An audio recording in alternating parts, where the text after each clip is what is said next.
lembro de Davi. Davi era um pastor de ovelhas. Um pastor de ovelha. Né? Se a gente for pegar o menorzinho lá da casa dele. E Deus pega Davi e faz o maior rei de Israel.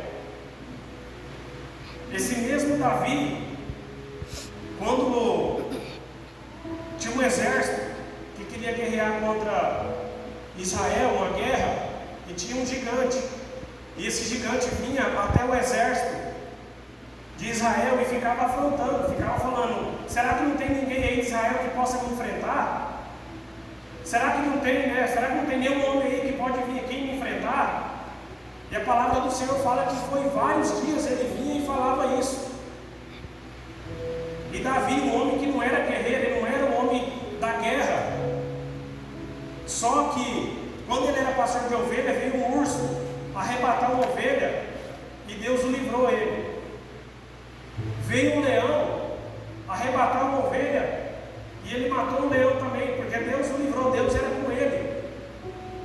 E isso nós não podemos nos esquecer, irmãos, porque Deus é conosco, Deus que faz o sobrenatural, Ele é conosco. E Ele está aqui nessa noite, Ele está ministrando no meio do seu coração e Ele está te dizendo.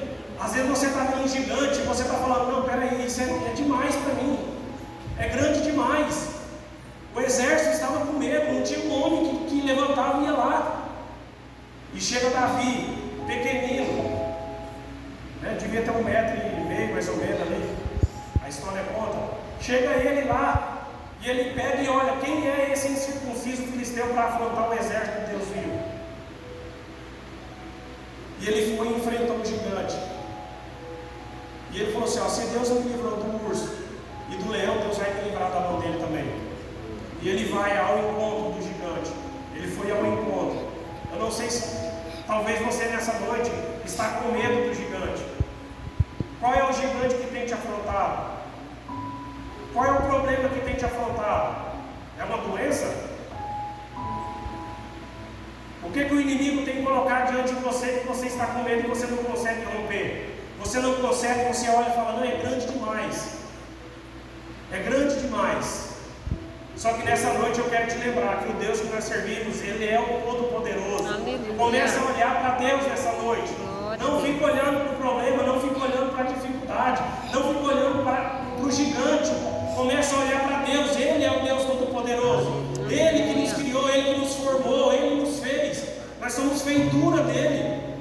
E Ele está aqui nessa noite falando conosco. Ele está te dizendo: pare de olhar para o problema, pare de olhar para o gigante e comece a olhar para mim. Eu vou te livrar. Assim como eu livrei Davi do urso e do leão, eu vou te livrar do gigante.